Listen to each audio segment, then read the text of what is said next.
Good morning, all of students. Today we'll teach about the important conclusion in magnetic effect in electric current in physics. तो हम देखते हैं कि what is the role of the split ring in an electric motor. Electric motor में जो split ring है, तो split ring का क्या वर्क होता है, स्प्लिट रिंग क्या है, उसका क्या रोल होता है। तो स्प्लिट रिंग लगाने से हाफ रोटेशन के बाद अपनी डायरेक्शन चेंज कर लेता है। तो जो स्प्लिट रिंग होती है, तो एवरी हाफ सर्किल के बाद उसकी जो रोटेशन होती है वो चेंज हो जाती है। तो हम इसका जो आंसर देंगे इस तरह से देंगे कि जो हमारी स्प्लिट रिंग है, स्प्लिट रिंग, तो स्प्लिट रिंग में होता क्या है कि every half cycle, every half cycle, every half rotation या every half cycle, every half rotation में उसकी डायरेक्शन क्या होती है, चेंज हो जाती है। जब एवरी हाफ साइकिल में डायरेक्शन चेंज हो जाती है, तो इसमें कंडीशन क्या है कि जो कपल हुआ, कि सपोज किया हमने कि जो स्प्लिट रिंग है, एक स्प्लिट रिंग ये है और सेकेंड स्प्लिट रिंग ये है। तो फर्स्ट हाफ साइकिल में इसका डायरेक्शन ये है, तो सेकेंड हाफ साइकिल में इसका डायरेक्शन ये होगा। तो जो ये कपल होगा, तो कपल जो है वो उसका डायरेक्शन अनचेंज हो जाएगा। तो इसका जो डायरेक्शन होगा कपल का, इसका डायरेक्शन क्या हो जाएगा, अनचेंज हो जाएगा, अनचेंज्ड।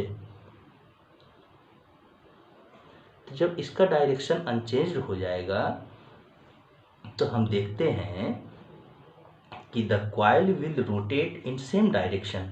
तो जब जो कॉइल है वो सेम डायरेक्शन में रोटेट करेगी, और जब कॉइल सेम डायरेक्शन में रोटेट करेगी तो कॉइल में जो करंट फ्लो होता है, तो जो वो एक ही डायरेक्शन में फ्लो होगा। तो कॉइल में जो करंट फ्लो करता है, कॉइल रोटेट करता है, और कॉइल को रोटेट कौन करता है, स्प्लिट रिंग। स्प्लिट रिंग से ही कॉइल रोटेट होती है और कॉइल में करंट फ्लो करता है। तो ये हुआ स्प्लिट रिंग का वर्क। नेक्स्ट क्वेश्चन है कि आप positively charge particle alpha particle project toward west is defected toward north by a magnetic field in the direction of magnetic field. इसकी डायरेक्शन फाइंड करनी है। तो पॉजिटिवली चार्ज है, तो इसको जो हम शो करेंगे, तो इस तरह से शो करेंगे कि ये आपका नॉर्थ है, ये ईस्ट है, ये वेस्ट है, और ये साउथ हो गया। तो इसमें कहता है कि आप पॉजिटिवली चार्ज है, और पॉजिटिवली चार्ज हमने सपोज किया कि अल्फा पार्टिकल है, और अल्फा पार्टिकल जो होता है, अल्फा पार्टिकल में जो चार्ज होता है वो पॉजिटिव होता है। अल्फा पार्टिकल में जब चार्ज पॉजिटिव होता है, तो project toward west is defected toward north. तो जब वेस्ट में अल्फा पार्टिकल मूव कर रहा है, तो जो अल्फा पार्टिकल है उस पर सपोज किया कि चार्ज क्यू है, पॉजिटिव में, और जब चार्ज पॉजिटिव है तो करंट का डायरेक्शन भी होगा वेस्ट की डायरेक्शन में, और डिफेक्ट करता है टुवर्ड नॉर्थ। तो जब नॉर्थ की ओर डिफेक्ट करता है, तो फोर्स जो अप्लाई होगा, तो फोर्स प्रोड्यूस्ड होगा वो नॉर्थ डायरेक्शन में प्रोड्यूस्ड होगा। तो फोर्थ की डायरेक्शन हो गई नॉर्थ में। तो मैग्नेटिक फील्ड की डायरेक्शन फाइंड करनी है। तो मैग्नेटिक फील्ड की डायरेक्शन फाइंड करने के लिए हमारे पास जो रूल होता है वो होता है लेफ्ट हैंड रूल। और लेफ्ट हैंड रूल में हम जानते हैं कि लेफ्ट हैंड रूल में होता क्या है कि जो हमारा थंब होता है, थंब, और होता है हमारा फोर फिंगर, फोर फिंगर, और होता है मिडिल फिंगर, मिडिल फिंगर। तो जो थंब होता है, तो थंब फोर्स की डायरेक्शन शो करता है, फोर्स की डायरेक्शन। जो मिडिल फिंगर है वो करंट की डायरेक्शन शो करती है और जो फोर फिंगर है वो मैग्नेटिक फील्ड की डायरेक्शन शो करती है। तो लेफ्ट हैंड रूल में जो थंब है वो फोर्स की डायरेक्शन शो करेगा, जो फोर फिंगर है वो मैग्नेटिक फील्ड की डायरेक्शन शो करेगा और जो हमें फाइंड करना है, और जो मिडिल फिंगर है वो करंट की डायरेक्शन शो करेगा। तो यूज करेंगे जब हम लेफ्ट हैंड रूल को, और जो करंट फ्लो हो रहा है वेस्ट डायरेक्शन में, तो फोर फिंगर को जो हमारा लेफ्ट हैंड रूल होता है, और लेफ्ट हैंड रूल होता है हमारा कुछ इस तरह से कि ये जो थंब है, फोर फिंगर है, मिडिल फिंगर है, ये परपेंडिकुलर होंगी। तो परपेंडिकुलर पर जब ये करंट फ्लो हो रहा है तो करंट की डायरेक्शन में ये थंब फोर्स को शो करता है, तो ये फोर्स की डायरेक्शन में होगा।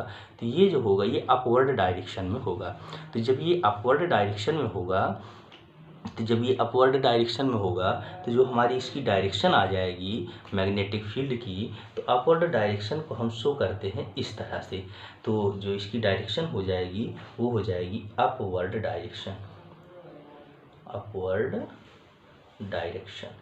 तो इसका जो आंसर हो जाएगा वो हो जाएगा अपवर्ड डायरेक्शन। तो इस तरह से जो पॉजिटिवली चार्ज है वो मूव करेगा तो उसकी जो मैग्नेटिक फील्ड की डायरेक्शन होगी वो होगी अपवर्ड डायरेक्शन में। तो जो नेक्स्ट क्वेश्चन है हमारा, in figure how do we think the displacement of rod AB will be defected if current, first है in the rod AB is increased, second है stronger horse shoe magnet is used, and third है length of the rod AB in increased. तो first number में हम देखते हैं कि first number में क्या है, कि फर्स्ट नंबर में जो है कि हमारे पास एक रॉड है इस तरह से, और इस रॉड का जो लेंथ है वो है L, लेंथ L है। इसमें जो करंट फ्लो हो रहा है वो I है, और ये जो रॉड है वो मैग्नेटिक फील्ड में है, मैग्नेटिक फील्ड भी है। अब जो हमारे पास करंट अगर किसी वायर में फ्लो हो रहा है, लेंथ उसकी L है, तो और मैग्नेटिक फील्ड में वो वायर है, तो इस कंडीशन में जो फोर्स का फार्मूला होता है वो F is equal to IBL, ये फोर्स का फार्मूला होता है मैग्नेटिक फील्ड में। तो अब इस फार्मूले को अदर फॉर्म में हम इस तरह से भी लिख सकते हैं कि F is proportional to I, F is proportional to B, और F is proportional to L। तो फर्स्ट कंडीशन में है कि in the rod AB is increase, तो करंट अगर इंक्रीज कर रही है, तो करंट अगर इंक्रीज करेगी तो फर्स्ट नंबर में आंसर क्या हो जाएगा कि जब करंट इंक्रीज करेगा तो F विल बी इंक्रीज्ड, तो F विल बी इंक्रीज्ड। और सेकंड नंबर में है कि सेकंड नंबर में आप देखते हैं कि मैग्नेटिक फील्ड फोर्स के इज प्रोपोर्शनल में है, तो B मतलब magnetic field will be increased, then F is increased. और थर्ड नंबर में है, थर्ड नंबर में कि length of the rod AB increase, अगर लेंथ को इंक्रीज किया जाएगा तो फोर्स पर क्या इफेक्ट होगा वो है, तो F is proportional to L। तो मतलब क्या हुआ कि L मतलब length will be increased, then F is increased. तो ये थर्ड स्टेप पर जो आंसर पूछा गया था तो उसका आंसर इस तरह से दिया जाएगा, और ये होगा ये कंप्लीट आंसर। तो ये हो गया आपके magnetic effect of electric current के कुछ इंपॉर्टेंट क्वेश्चन। नेक्स्ट क्वेश्चन अगले शो में।